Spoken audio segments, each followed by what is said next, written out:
Welcome to the Shadow the Script podcast. I'm your host, Jared May. This is the NFL edition. Missed a week last week, but we're back in the saddle this week. And we're here to talk a lot about both the AFC and NFC and just like the product that came to be this past Sunday. But more importantly, we got some newcomers in the top five, if you will, for the best teams in the NFL. We got a lot of shocking developments. In terms of the trades, in terms of the outcomes of Week 8 this past Sunday, and then leading up to this upcoming Sunday, what are we expecting? Some players are returning, some pivotal teams are coming off bye weeks, some pivotal teams are going into the bye weeks with a different type of roster setup. So lots to cover, but and we'll get into the nooks and crannies of it for sure. If you're a first-time listener, thanks for joining the show. If you haven't caught the college football episode, it comes out. Those are always releasing on Tuesdays. So the one on Tuesday was released our STS poll week 10. So if you didn't catch that one, make sure to go back to the college football episode and check that one out. But nonetheless, if you're a first-time listener, this is the STS network at Shatter the Script on YouTube. You can also find us on TikTok, Instagram, and Twitter under the handle at Shadow the Script or STS_pod. And of course, all episodes are releasing Tuesdays and Thursdays on Spotify, Apple Podcast, and YouTube. Now, as an independent creator, we get to kind of go in here and brainstorm some fun ideas of how to make these episodes more entertaining, but also make them bite-sized, where it's like, okay, it's half an hour for this one, or it's an hour for that one, and then make the STS segments that are 3 to 5 minutes. What are some fun ways to get the audience involved? And so I want your guys' input on that. If you're part of the audience and you're a tenured listener of this show and you're like, hey, it'd be really cool if you can do this. And I'm going to do my part too. I'm going to try and find some fun ideas to get you guys involved. But at the same time, you guys have to participate too. So if I put a story out there and 55 or 100 people see it, maybe 2 or 3 of you guys interact and, we can get some things cooking. So, but, I want to talk about Week 8 NFL. And I got to tell you up front and honest, I was unimpressed. I was uninterested. And I'll tell you the exact reason why. So I'm looking at this past week, and I noticed something. There was one game, just one, out of the entire slate of NFL games that was decided between one possession. One. Every other game had a 2-possession differential in the final outcome. Most were blowouts. That's nuts. At the professional level, I don't think we understand the severity of that. And no one is talking about it. The mainstream media isn't talking about this. It's been a really bad product. And I've already talked about that this year. I've talked about in college football, there's been a balancing of the scales, right? Where the SEC is more even, or the Big Ten is more competitive now that they added more teams into it, or the Pac-12 is no more, and the Big 12's got 6 9-win teams in it, et cetera, et cetera, et cetera. It's a close game every week unless they get a non-conference opponent or a sub-FBS level opponent, which is basically a preseason game. And so I'm looking at this. Just hear me out here and listen to these scores. We started off Thursday Night Football, 37-10. Chargers beat the Vikings. Miami at Atlanta, 34-10. Miami wins. Baltimore and Chicago, 30-16. Baltimore, 40-9. Buffalo, 26-15. Houston. And by the way, Houston had the ball for like 80% of this football game. 32-13. Patriots. 38-20. New York Giants. 23-3 Buccaneers, 44-24 Denver, 38-14 Colts, 35-25 Packers, 28-7 Chiefs. Where are the close games? This is the professional football league. They're all professionals, and you don't hear this anymore. You don't hear people going, "Oh, any given Sunday." Nowadays, it's like, oh, are you hurt or you're injured? Oh, I got a little bump on my knee. I got hurt on a Saturday. I got Drake London went on the injury list according to the notification that I received. Drake London for the Atlanta Falcons went on the injury list with a hip injury on a Saturday afternoon. And then he was out on Sunday. They're not practicing on Saturday. So did he fuck himself out of the game, quite literally? Excuse my French, but I mean, what was he doing? Was he piping before the game? Was he hitting it and quitting it? I mean, what was Drake London doing? And so it kind of goes to that Michael Jordan quote saying, you know, all we're asking you to do in basketball terms is to play 2.5, 3 hours of the game, three to 4 times a week or whatever. And, you know, basketball is a different sport. What are you doing for the other 41 hours? You know, what are you doing for the other 22 hours of the day, the 21 hours of the day that you're not playing? What are you doing with that time? Trayvon Diggs is playing around in his house getting a concussion. Not true. We'll get to that later. But, you know, what am I supposed to go into here? Am I supposed to go into how in the Minnesota and the Chargers game, the Chargers completely dominated one of the best defenses in the league without a starting right or left tackle, without a starting running back, without giving Quentin Johnson any touches, with at the beginning of the year, a third-string tight end, Gadsden, out of Syracuse, and a defense that's mediocre at best. They go in there and whip the Vikings' ass. And then out of that sprouts Carson Wentz's season-ending injury. So now J.J. McCarthy, who was suited up for this game as technically the emergency quarterback, I think they're quite literally hiding J.J. McCarthy. Now they're forced to play him. And I don't think they wanted to. I think they were going to rest J.J. McCarthy as long as they could until he figured out a way to decipher the playbook and to say, you know, are you going to make these progressions? Are you going to make these throws? Are you going to lead this offense? Because we haven't seen it. And I know that it's only been 4 games, but, you know, coming off an ACL injury all last year, you know, that's a lot of time to not like experience the fluidity of the game and how much faster the NFL product is than, you know, maybe a Michigan team in the Big Ten. That's a big jump for sure, but that's why they drafted you first round. And so it's highly concerning if Kevin O'Connell and the Minnesota Vikings organization is shying away from playing J.J. McCarthy on the Vikings. That's a big, big deal. And that would prove a lot of people right, because there's not a lot of people that believe in J.J. McCarthy because, well, frankly, they watched the college football tape and they said, well, this guy never threw the ball in college. So we're expecting him to throw the ball now? Very interesting, right? You know, on the flip side of that, let's just talk about the elephant in the room, shall we? Justin Herbert and Madison Beer are dating. Hello. Where's the paparazzi? They're dating. You know, and let's all just take a breath here, and think to ourselves, okay, do we like the Kelsey Swift couple more, or do we like the Justin Herbert Madison Beer more? The first initial thought that came to your mind, that just if you're a guy listening to this show, you already know the answer. Easily Justin Herbert and Madison Beer, easily. And I just got that meme in my head about what how Taylor Swift prepares herself for when Travis Kelce comes home, and you know she's in the fetal position or whatever on all fours, and it's just like no arch. Tua Tagovailoa. Here's another interesting thing with the Miami Dolphins and the Atlanta Falcons. Again, this final score was 34-10. Miami defeating the Atlanta Falcons. And so the Atlanta Falcons come out on a Monday night a couple weeks ago, and they beat the brakes off of, in terms of defense, they put a stop to the Buffalo Bills in primetime. And you're like, holy crap. And then a couple weeks before that, they shut out the Carolina Panthers, who are 4-4.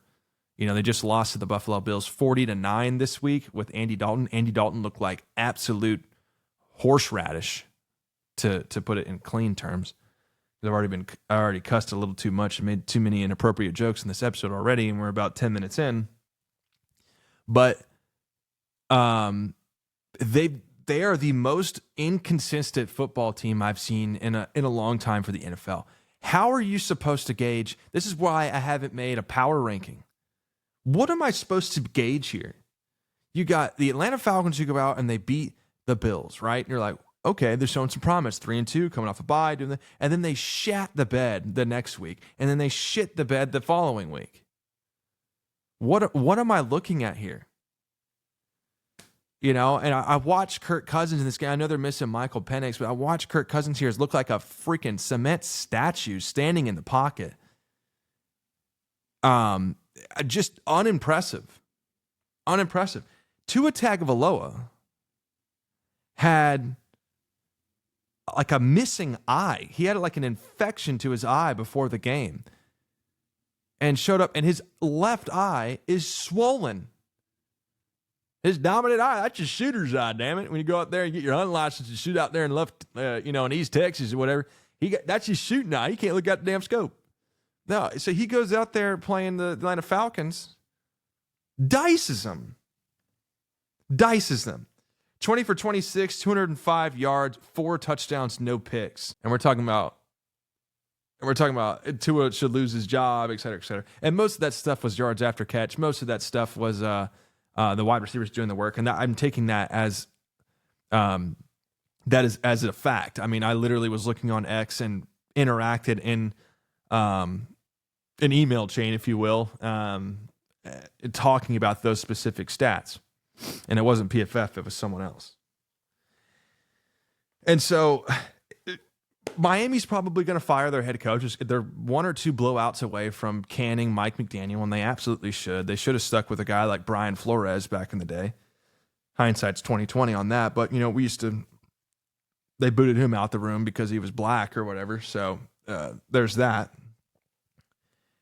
Then I watch, the Baltimore Ravens at the Chicago Bears, and the Baltimore Ravens, their defense is one of the worst in the league. And newsflash, everybody, when you play the Dallas Cowboys, your quarterback's going to look really, really good. But is he actually? No, that's not the case. Bo Nix, he's a little on the younger side, but he's had a much better year than Caleb Williams. But Caleb Williams came out and threw 4 touchdown passes versus the Dallas Cowboys a couple weeks ago. And everybody was like, is this the Caleb Williams, the mainstream, if you want to shadow the script here, the mainstream media was like, Caleb Williams' breakout game? Has he finally arrived? And you're like, did you watch the football game? Dallas's offense, and the media, myself, everyone, can't stress this enough, is so godforsakingly abysmal. It's the worst defense I've ever witnessed for the Dallas Cowboys in my lifetime. And I've watched a lot of Dallas Cowboys games and a lot of shitty defenses with the Dallas Cowboys. And so Caleb Williams, outside of I think the 4 touchdowns that he threw against the Cowboys, I believe in 1, 2, 3, 4, and 5 other games. 6. In 6 other football games, he has a total of 5 touchdowns in 6 other football games, but 4 against the Dallas Cowboys. Talk about stat inflation. Bo Nix just came off a game versus the Dallas Cowboys where he was literally flat-footed in the pocket, just looking around going, I wonder who's going to get open. Oh, touchdown. That was easy. Bo Nix was 19 of 29, 247 yards, 4 touchdowns, 1 interception, and put up 44 points on the Dallas Cowboys. And if you watched this football game, you would have saw that the first interception came with the first throw of the game. It was on an RPO, and he threw it about 30 yards behind the slant directly to Bridges, the number 25 for the Dallas Cowboys, their cornerback, who got absolutely obliterated and torched by Sean Payton and his scheme. And then they were like top rookies or whatever of the week, and they put Bridges, and the mainstream media put Bridges in the top rookies of the week, and you're like, it said 4 tackles, interception. Give me a break. That dude probably let up more yards than Trayvon Diggs has in his career in one single game. God. So you want to know the only game out of this last Sunday that was actually within one possession that I was referring to earlier? The one game that was like, wow, that was entertaining. That was high scoring. It was close. Any given Sunday, right? Well, it was the New York Jets and the Cincinnati Bengals, 39-38. This is that noon window game. Nobody was really paying attention, but, and there's something to note here that's, outside of the world of football. And Alex Smith, I got to give credit to Alex Smith in the media talking about this a little bit, and I tend to agree. Woody Johnson came out and he said some very disgraceful remarks about their quarterback, Justin Fields. Basically saying, we'd look a lot better if we could complete a football pass. And you're like, what? And then talked more about how the inefficiency at the quarterback position for the New York Jets is such a problem. Well,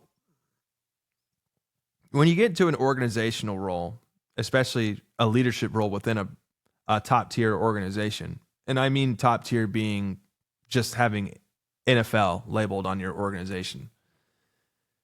It starts at the top.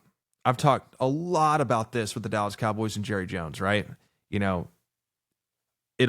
on you, Jerry. That's literally one of my classic viral videos. It's on you, Jerry Jones. You're the GM. You're the owner, et cetera, et cetera, et cetera. It all falls on you, right? You got to go out and get the head coach. You got to go acquire the players. You got to do this. You got to manage the salary cap. You got to put the pieces of the puzzle. You have to go into the draft and draft the right people and do those sorts of things, right? And the same thing for Woody Johnson.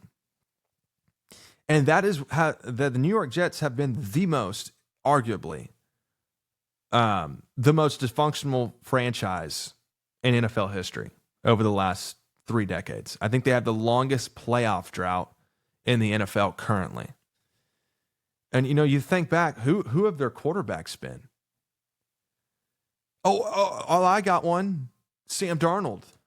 Drafting him. He was shit, right? Yeah, Sam Darnold was horrible on the Jets. You're telling me he went to the Panthers and then was a backup on the 49ers, trying to find a home. Now went to the Vikings. Wow, he had like 30-plus touchdowns that year. What's he doing now? He must have continued. Oh, no, he took another chance and got re-signed by the Seahawks, and he's playing well again. He's playing at a higher level than Geno Smith was playing there. Huh. And who are his weapons? Jackson Smith-Njigba and Cooper Kupp and Elijah Arroyo and Charbonnet at the goal line, which pisses every fantasy manager off that has Kenneth Walker. Huh. Who was our other quarterback? Zach Wilson. Oh, yeah, he was that guy that could do off-platform throws on pro day with a Nerf ball. That was sick. I'm glad we drafted him. Who did we take? Oh, Joe Flacco? Well, he wasn't that great for us either. He wasn't winning any football games. He just passed for 400 yards and 4 touchdowns against a competent NFL defense last week. Flacco? He was on the Browns. No, sir. He got traded to the Bengals. He's just throwing slant routes and fade balls to his best receivers, and they're catching the football, and they're actually getting a lot of yardage. There's actually some success there with a 40-year-old quarterback, Joe Flacco. Well, that's our quarterback's fault. That's our coach's fault. The scheme isn't right. Okay, well, how about Robert Saleh? What about him? He sucked here. Well, okay, well, he was great on the 49ers, and then when you fired him, he went back to the 49ers, and with all the injury riddles, Fred Warner, Nick Bosa, losing Dre Greenlaw, and this, that, and the other, and then the entire offense is completely scrapped. He's actually coaching a damn good offense, and they're surviving at 5-3. Wow, that's just nonsense. What about Aaron Rodgers? I mean, he came in here and busted his leg in half, and then all of a sudden the next year he's holding an American flag, and he's a conspiracy theorist and a hippie and an anti-vax and this, that, and the other. What's he doing now? He's actually winning football games for the Pittsburgh Steelers at the age of 41. Well, didn't they just lose to the Packers? Yeah, but the Packers are the best team in the NFL. That's written in the stars. But they got a competent defense around him. They got a run game. They got a scheme. Now you can argue Arthur Smith isn't doing that great of a job with the Steelers, but Woody, Aaron Aaron Rodgers is playing great. We still got Garrett Wilson, though. Yes, sir, we do. Yes, we do. We still have Garrett Wilson. He hyperextended his knee, and we're going to keep him out till week 12. And so it all falls on Woody here is my point. That's a long tangent making fun of the New York Jets, but it's got to be miserable.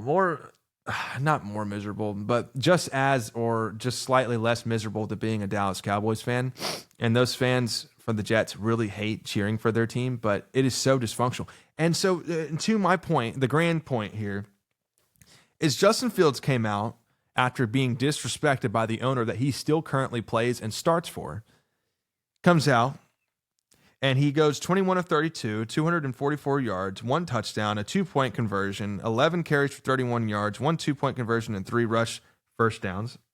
So he goes out there and he's like, all right, I'll just throw for like 250, no turnovers, and score 39 points on the board. And Breece Hall is going to get 3 total touchdowns.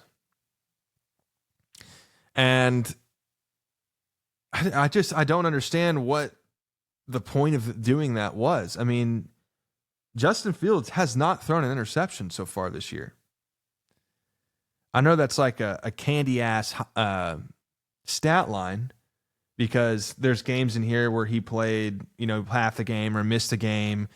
He's gotten injured in a couple of them. He's 3 of 11 in one game. He's 9 of 17 in another one. He's a 6 of 12 in a different one. Like, there's a lot of games in here where Justin Fields did not look like a good quarterback, and there is some inconsistencies with Justin Fields.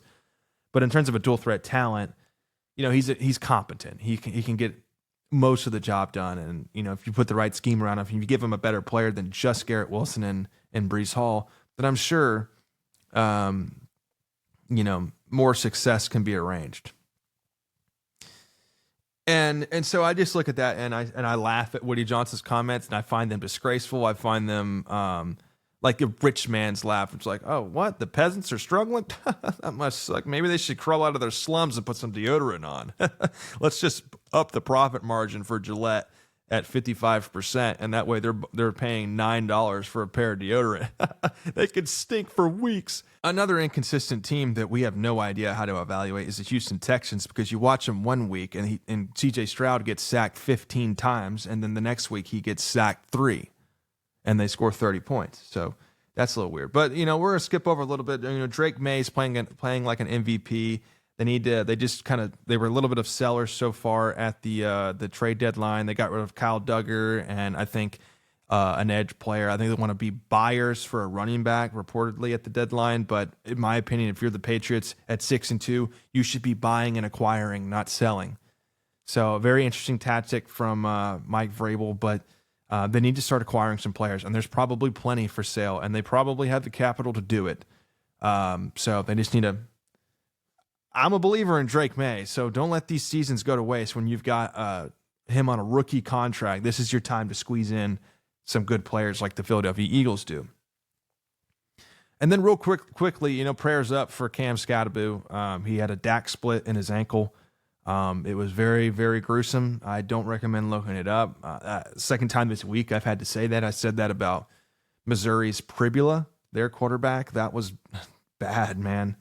Very, very, very bad. And then you look at Skattebo's this week, and it was, if you've seen the Dak Prescott injury, it was practically identical, but a whole lot more obvious and worse of where the bone was.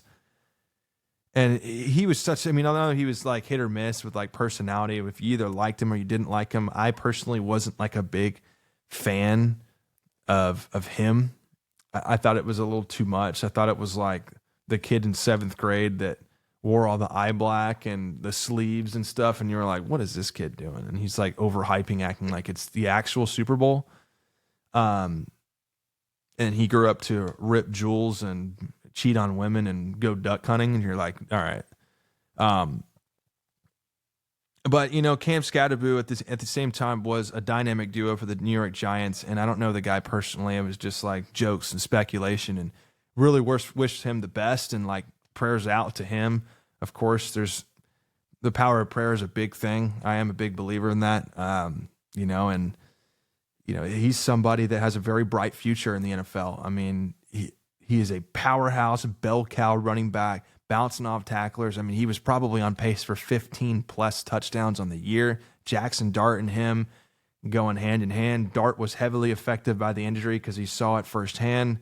So there's a lot that plays into that, but the Giants, they just can't catch a break. I mean, it's Malik Neighbors, it's Scadaboo, it's never ending. So prayers up to both of those guys. I know that's going to be very difficult to come back from as a running back who heavily relies on the strength of their ankles, and from those injuries, it's very hard to avoid exterior injuries alongside it, or accessorized injuries such as a calf or a knee or a hamstring, something else that might support those ligaments and bones in those ankles, or a foot injury. So, or re-injuring the ankle itself. It's so fearsomely difficult to come back from that.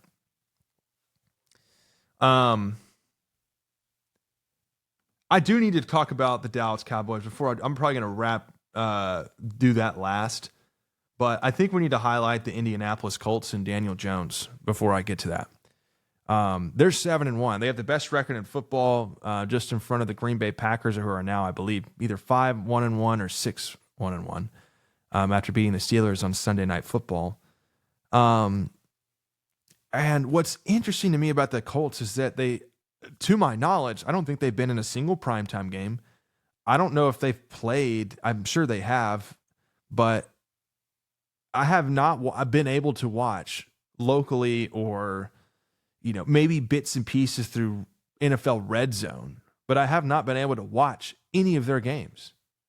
It's like they're completely unnoticeable. And they're just flying under the radar still at 7-1. And people are forced to talk about them now because they have the best record in football. Well, Daniel Jones, the one guy to make Kay Adams stutter, in training camp, and have her. They going to the hotel, and I'm watching that.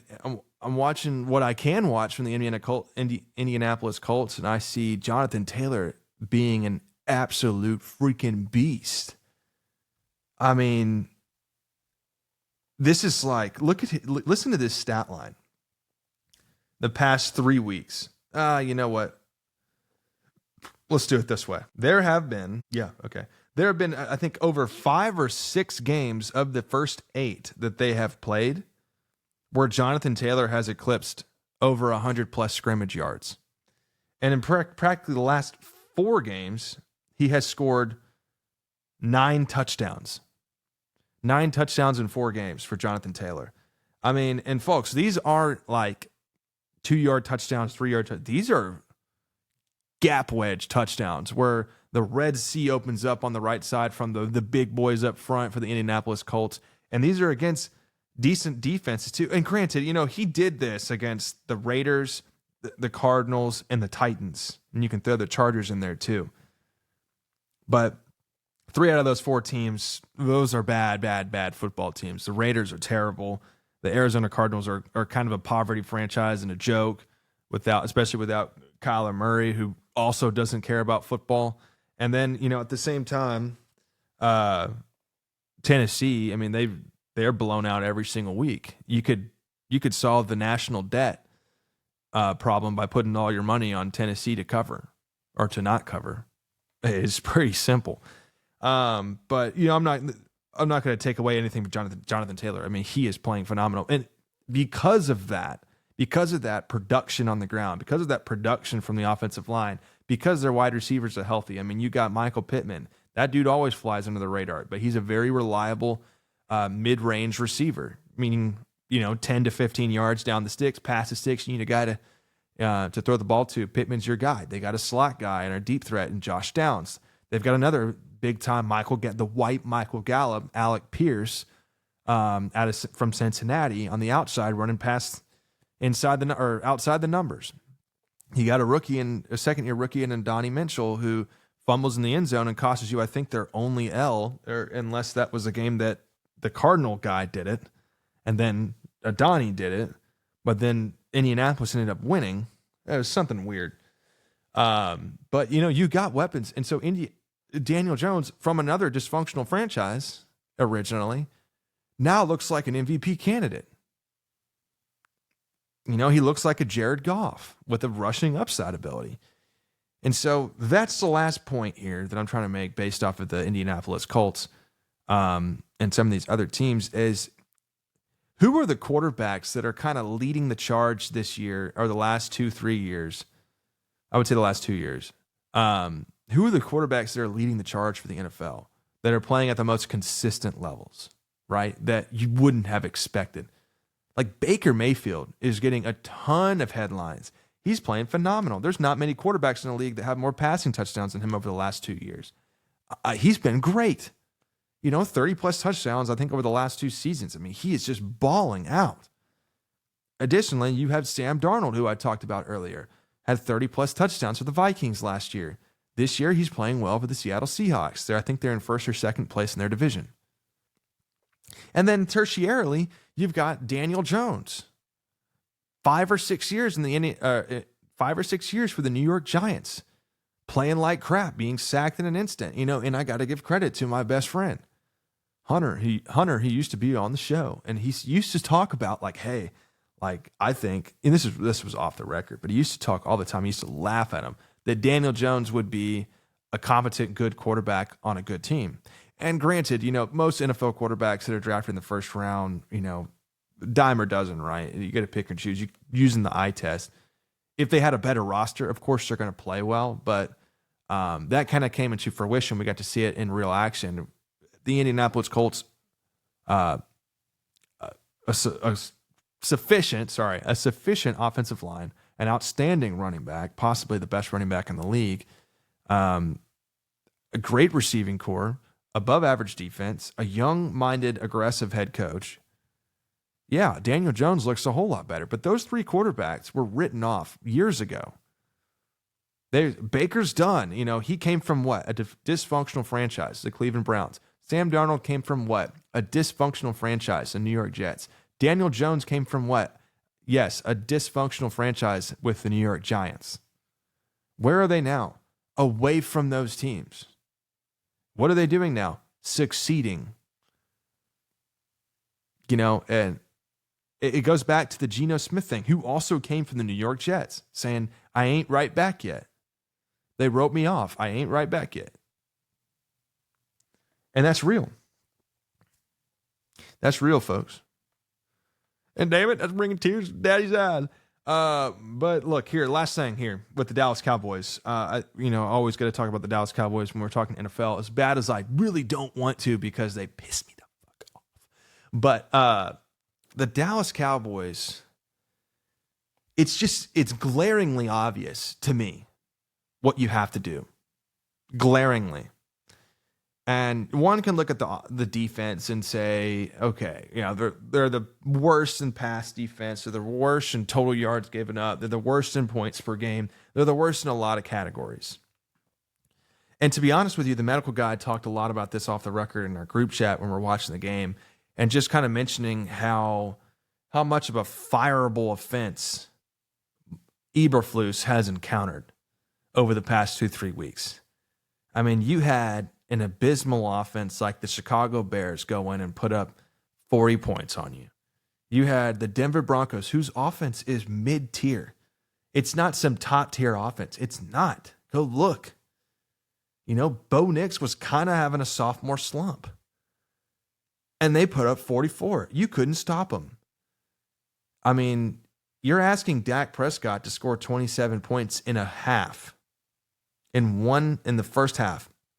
In order to stay competitive with these football teams. That's a tough sell in the boardroom. What do you expect? And with that, the trail of tears, if you will, with that comes interceptions, comes turnovers, comes risky throws.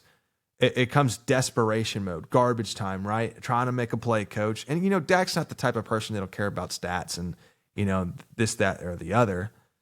Of course, he's going to want the positive stats, but, he's going to try and help his team win. But going out there and trying to recover from a 20-point deficit and entering the third quarter after you've already scored 10 points in the first half, what are you supposed to do? And so I get it. There's a lot of injuries, but you have to go be aggressive. You have to go be aggressive via trade. You have to go be aggressive via free agency. You have to use draft capital that you acquired from Micah Parsons and not let an offense like we have seen this year, when they are firing on all cylinders, it's the best offense in the NFL. Javonte Williams is playing his best. Is that guaranteed for next year? No, but it's happening now. Dak Prescott's having his best year. After a bad game, he's still first and second in practically every category. He's 32 years old, turning 33 next year or whatever.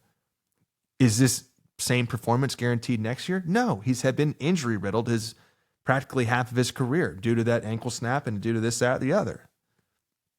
You have a young offensive line. You have weapons. You have CeeDee Lamb, George Pickens. You got a Devontae Turpin as a gadget player. You know, this, that, the other. You got Jake Ferguson leading, the league at the time before he only got targeted once against the Denver Broncos. But you got a very good tight end in Jake Ferguson. How are you not, as an owner, I just genuinely don't understand, unless you just deliberately made a deal with the devil, which I half-heartedly believe is true. How did you look at that and go, we're fine? We're going to be A-okay because we're getting Deron Bland back this week. He's going to play nickel for us. Well, we're missing Malik Hooker. What? That dude's a C-plus safety. Go look at the grades. Donovan Wilson is an absolute liability in the secondary as well at the safety position. Hence, you need to go get a safety. Oh, I know one, Minkah Fitzpatrick on the Dolphins. They're 2-6. Their defense sucks. They're about to fire their head coach. It's about to be a fire sale. Go get somebody. Oh, Minkah Fitzpatrick. The Saints, Justin Reed. You think those guys would cost a first-round draft pick? I don't think so. You won't even have to use them. The draft capital that you acquired via the Micah Parsons trade. We can't get to the pass rusher, speaking of. We can't get to the quarterback in the pass rush. Oh, but Donovan Ezeraku is averaging 3 pressures a game, and his pass rush win rate is 23.9% via next-gen stats and this, that. Dude, I'm watching. He ain't getting pressures. I mean, he is, but pressures ain't sacks. The ball's getting out quick. Well, we're playing cover 4 or cover 2 zone because we can't play man. If we get man, we get torched. So they're just checking it down underneath the middle. Oh, 8-yard stop route. Oh, 7-yard slant. Oh, flat route because they blitz the nickel. Dude, I mean, they're picking us apart. Flat-footed first read. He's open. Throw it underneath. Bend, don't break defense. Get all the way down the field. And Eberflus is like, should we run cover 0? Oh, we got burnt. Was that Diggs out there with half a fucking leg? Yeah, it was. That sucks. Well, maybe he should have a concussion and just go down and just disappear and never come back for the entire season. No questions asked, right? Linebacker play. Go to Kenneth Murray. Abysmal. They're like, they put him on the highlight board. This is the mainstream media for you. They put him on the highlight board before the Denver Broncos and Cowboys started, and they called him an impact player because he had like 45 tackles or whatever. Yeah, this is the equivalent of watching Jalen Smith before we released him, and he had like 150 tackles that one year, and I bet 80% of those tackles were 20 yards downfield. That's what we're watching with Kenneth Murray. And Shamar James is a day 3 draft pick guy, and they're plugging him in at linebacker. It's like, what are we doing? Maris Leofau doesn't really get a lot of snaps. And so, you got interior guys like Kenneth Clark and Osa. They're getting washed. They can't defend the edge. Dante Fowler is not looking like typical Dante Fowler. I think when Dante Fowler gets more success is when everyone, is focused on Micah Parsons on the other side. So you have a free run at the quarterback. Micah Parsons is getting so much attention on that right side or on that left side that on the flip side of things, a DeMarcus Lawrence, formerly, a Dante Fowler, a Sam Williams, a Marcus Nealon, these guys are getting better pressures. Well, now they're looking at the left side, alert, right? Checking here. Oh, he's in a 9 technique outside the left tackle's hip. He's looking over there. Donovan Ezeraku. Okay, rookie. Got it. All right. Play him like he would Jerry. And then the right tackle's looking at the right side. Sam Williams. Okay, do a hard count. He'll jump.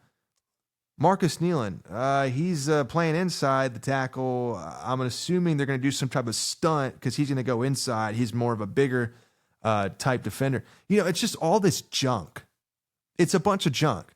So the way to fix Cowboys is you use the draft capital that you acquire from the Micah Parsons trade, and you go make some moves. The Eagles are doing it right now. It's pretty obvious. There are players everywhere. There's 32 fucking teams in the NFL. Go find somebody that's competent in the secondary. Go sign a guy like Stephon Gilmore and he's a smart player, and I'm stealing from 105.3 radio show there, but it's obvious. It's just sitting there. Go acquire a cornerback like the Eagles just did, and the Eagles are 6-2, constantly getting better. Acquire a decent cornerback via trade that's smart, some veteran guys. Half your secondary is young, under 26, 27 years old. Jordan Lewis was your best nickel cornerback, and now he's gone and playing for the Jacksonville Jaguars. You might need another linebacker. There's a couple linebackers I can think about the top of my head that might be a good replacement for what you already have in there, because every person that you required in free agency has not performed to the standard. None of them. They're all in the bottom, 5% of the PFF grades. Sanborn, Kenneth Murray, all these different cats, they're all gone. Diggs isn't coming back. I'm sorry. He's just not. You're asking Overshown to come off of 2 ACL injuries to be the bee's knees when he returns. And then Siobhan Ravel from East Carolina, the rookie who still has a knee brace on, to come in and be an instant plug-and-play lockdown quarter on the outside. He hasn't even gotten a game rep. He's probably not even going to play until like week 11. They're going to open his practice window. He's going to be a healthy scratch for 2-3 weeks, and he needs to fucking play. This defense is unfixable unless you make moves. You have to. You cannot let that offense go to waste. You are literally, in retrospect, an overtime tie to the Packers, FYI, away from being 4 wins on the season. You're a last-minute field goal against, of all people, the Carolina Panthers for being 5 wins on the season. You're a weather delay / finishing the football game away from being a 6-win season against the Eagles in the opening day. What are we doing here? These are vital games. You're about to go into the gauntlet. So, and that's pretty much it with the Dallas Cowboys. Before I start rambling on, I think about it. I'm more of a Dak fan than I am a Cowboys fan these days. I watch Dak, and that's the reason I don't even put a Cowboys jersey on anymore. I really just go and the Cowboys are playing. Okay, that means Dak Prescott's playing. I get to watch him, because I'm emotionally attached to Dak. But I can disassociate that when I'm evaluating him. But he's a lot of fun to watch, and I want the best for him because that dude deserves the best. And he's just not going to get it. He's going to be another Tony Romo. That was the expectation coming into the season. So anyway, I think that covers the NFL in grand scheme. We can get into predictions, on Twitter if you follow it, that sort of thing. But like I said, episodes are releasing every Tuesday and Thursday. You can find us all episodes on Spotify, Apple Podcasts, and YouTube searching at Shatter the Script, TikTok, Instagram, and Twitter under the same handle at Shatter the Script. Thank you guys. I'll be back next week for some more episodes and content. Next Tuesday will be the CFB episode edition with the STS poll coming out for week 11. A lot of fun matchups this weekend. All right, boys, take it easy. Y'all have a good weekend. Enjoy hunting if you go hunting, and we'll see you later.